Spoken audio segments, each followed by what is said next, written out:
আমেরিকাতে এসেছে, আমেরিকাতে আসার পরে সেখানে উনি একটা মার্কেটে গেছে, সেইখানে বলতেছে চোর চোর, এই ভোট চোর, এই শামীম ওসমান ভোট চোর। এই বিএনপির যারা আজকে বড় বড় নেতা ওখানে যায় ওই যে সুইপারের কাজ করে বাথরুম পরিষ্কার করবো আমরা লেখার আমি বলে দিলাম। আসসালামু আলাইকুম, আপনারা সবাই কেমন আছেন? আশা করছি সবাই ভালো আছেন। তো আমি আপনাদের কাছে দেখাবো আমেরিকা গিয়ে বিএনপির নেতাকর্মীর খপ্পরে পড়লেন এমপি শামীম ওসমান, আর এইবার কঠিন ভাবে ফেসে গেলেন আওয়ামী লীগের এই নেতা। আর এইদিকে উবাইদুল কাদের স্যারকে নিয়ে একই বললেন বিএনপির এক নেতা। তো আমি আপনাদের কাছে এই দুটি ব্রিফ অংশ করে দেখাবো। তো আজকের এই ভিডিওটি অত্যন্ত গুরুত্বপূর্ণ, তো আমি আশা করবো যে আপনারা এই সম্পূর্ণ ভিডিওটি দেখবেন, আর এই সম্পূর্ণ ভিডিওটি দেখলেই বিস্তারিত জানতে পারবেন। আর এই ভিডিওটি দেখানোর আগে আপনাদের কাছে আমার ছোট্ট একটি রিকোয়েস্ট, আর আপনারা যদি আমার চ্যানেলে নতুন হয়ে থাকেন তাহলে এরকম নিত্য আপডেট নিউজ সবার আগে পেতে আমার এই চ্যানেলটি সাবস্ক্রাইব করে আমার সাথেই থাকুন। আর এখন চলুন প্রথম আমরা দেখে আসি এমপি শামীম ওসমান কিভাবে ফেসে গেলেন সেই ভিডিওটি। আমেরিকাতে শামীম ওসমানকে কিন্তু যেতে দেয় না, তিনি পরবর্তী গেছে ইটালি থেকে আমেরিকাতে এসেছে, আমেরিকাতে আসার পরে সেখানে উনি একটা মার্কেটে গেছে, সেইখানে বলতেছে চোর চোর, এই ভোট চোর, এই শামীম ওসমান ভোট চোর। এইভাবে তার কাছে লোক ধেয়ে আসে। এরপর এই দেখেন এরে সবাই ধরছে। এরপর শেষ পর্যন্ত উনি বিভিন্ন কথা বলে লোকজনরা বলছে যে তুমি তো, আপনারা তো বিএনপি করেন, আসেন চা খাই। পরে চা খাইতে যাইয়া সেখানেও মনে করেন উনি ই হয়েছে। এছাড়া মার্কেটে যখন প্রথম গেছে সেইটা দেখেন,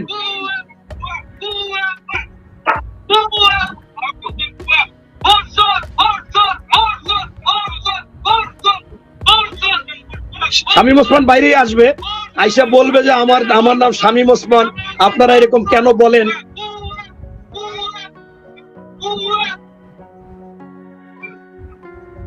এই যে শামীম ওসমানের গাড়ি আসার সাথে সাথে এটা বলছে।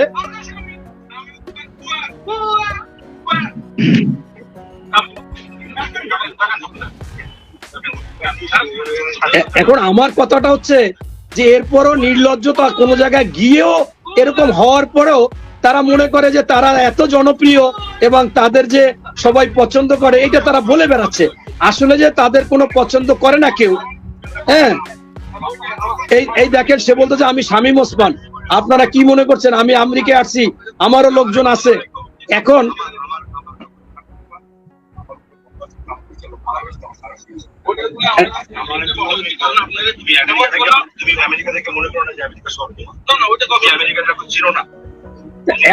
এখন যেখানে সাধারণ পাবলিক তাদেরকে ভোট চোর বলে, আর উনি যতই প্রতিবাদ করুক একেবারে কালো মুখে, এটা তো সাধারণ পাবলিক না, এরা বিএনপির নেতা কর্মী।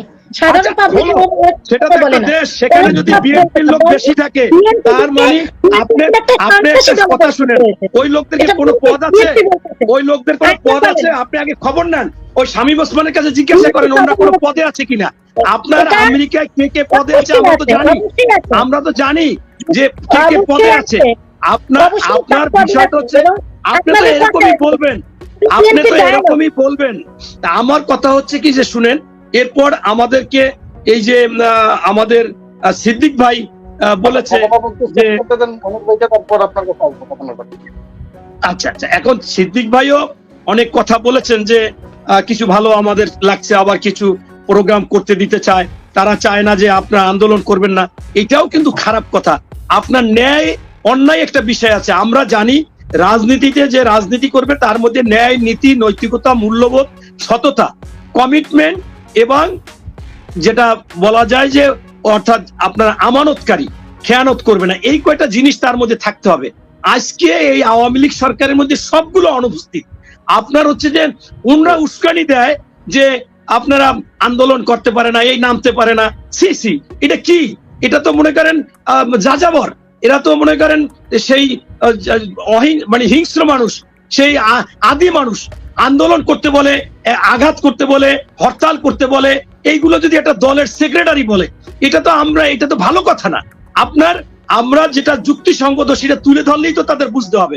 এই জন্য আপনি জানেন যে আমেরিকার আব্রাহাম লিঙ্কন একবার নির্বাচিত হওয়ার পরে, প্রেসিডেন্ট নির্বাচিত হওয়ার পরে তিনি সুধী সমাজকে ডেকেছিলেন, ডেকে সকলের পরামর্শ নিয়েছেন। নেওয়ার পরে উনি যখন বক্তব্য শুরু করেছেন, এক ভদ্রলোক উঠে বলে যে আরে থামেন, আপনি বড় বড় কথা বলেন, আপনার বাবা ছিল মুচি।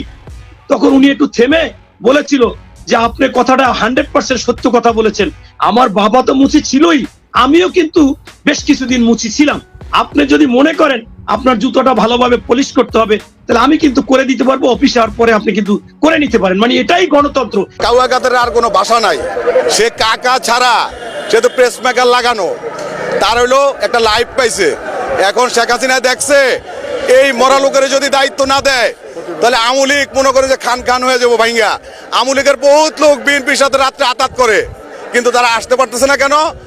এই পুলিশ প্রশাসনের জন্য মামলা খাইবো এবং তাদেরকে হ্যারাসমেন্ট করব।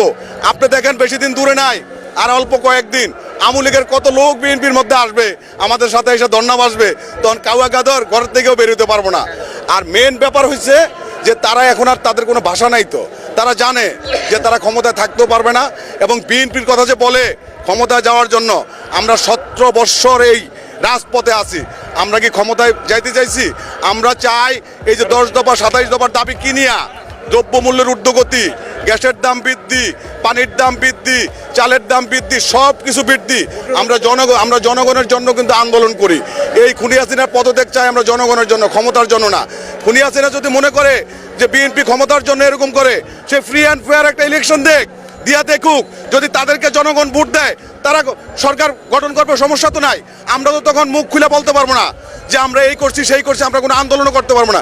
ফ্রি অ্যান্ড ফেয়ার ইলেকশন দিতে বলেন, ক্রিটেবল ইলেকশন দিতে বলেন, তাহলে দেখুক। আমার মনে হয় শেখ হাসিনাও জানে যে একটা সিটও যে পাইবো না। শেখ হাসিনা যেখান থেকে দাঁড়াইবো ওই সিটেও শেখ হাসিনা ফেল করবো, ওখানেও বিএনপি পাস করবো। যার কারণে আপনারা দেখান ভালো করে, আপনাদেরকে যে ডিজিটাল অ্যাক্টর যে আইন করছে এই জন্য তো আপনাকে মুখ বন্ধ করে ফেলাইছে, ক্যামেরাবন্দি আপনাদের সব কিছু। এই আইনটা কেন করছে? তারা জানে যে আসলে বিএনপির যে জনপ্রিয়তা, আমরা যদি মিডিয়ার এই কাম না করি তাহলে তো বহির্বিশ্ব দেখবো যে লক্ষ লক্ষ জনতা, কোটি কোটি জনতা বিএনপির পাশে। আপনারাও ওপেন হয়ে যান, আর সময় নাই আপনাদের এই ডিজিটাল অ্যাক্টর আইন মানার। আইন বলতে কিছু আছে? বিচারক কার? বিচারক আওয়ামী লীগের পকেটের। বিচার বলতে কিছু নাই। বয়স্কর দাদা একটু আগে বলছে গায়েবী মামলায় আমরা আর হাজিরা দিব না। দেখি কি করে বিচারকরাও ঘরে থাকতে পারবো না। এই ফালতু মামলা দিয়া এইভাবে হ্যারাসমেন্ট করে আমাদের স্থায়ী কমিটির সদস্যদেরকে, তাদের অস্তিত্ব কোথায়? তারা দেখেন ওই যে এখন কোনো জায়গার ভিসা পায় না, ভিসা নীতির জন্য সব যে তুরস্ক ঢুকবো। তুরস্ক ঢুকলে কি করবো জানেন? এই বিএনপির যারা আজকে বড় বড় নেতা, ওখানে যায় ওই যে সুইপারে কাজ করে, বাথরুম পরিষ্কার করবো আমরা লেখার আমি বলে দিলাম। সুইপারে কাজ ছাড়া কাজ পাবে না। তুরস্ক কি আছে? তুরস্ক হলে একটা ফকিন্নি দেশ। কি আছে তুরস্ক? এন থেকে যাইবো, যাই করবো তোরা টাকা দে আর আমাকে বাথরুম পরিষ্কার কর, আমরা বাথরুম করে ময়লা করি। বুঝেন নাই?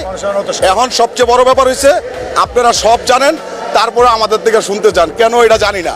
আপনারাই সব ছাড়েন না, আলকাইজ থেকে সব বাইর করেন। শহীদ প্রেসিডেন্ট জিয়াউর রহমানের আমল থেকে এ পর্যন্ত বিএনপির জনপ্রিয়তা কতটুক, আওয়ামী লীগের জনপ্রিয়তা কতটুক। সে বাকশাল করছে, ওইটাও ভাঙছে। যদি জনপ্রিয়তায় থাকতো তাহলে আওয়ামী লীগ 21 বছর ক্ষমতার বাইরে থাকতো না, আন্দোলন করেও যাইতে পারে নাই। কিন্তু ওরা তো ভোট চুরি করে গেছে, আমরা আন্দোলন ঠিকই করতেছি। আমরা এই কেয়ারটেকার সরকারের আন্ডারে নির্বাচন দিয়া এবং এই গণতন্ত্র প্রতিষ্ঠা করে, ভোট অধিকার প্রতিষ্ঠা করে আমরা ঘরে ফিরে যাব। তো আমি আশা করছি যে আপনারা সম্পূর্ণ ভিডিওটি দেখেছেন, আর ওবায়দুল কাদের স্যারকে নিয়ে বিএনপির এক নেতা কি বলেছেন সেটাই বুঝতে পেরেছেন।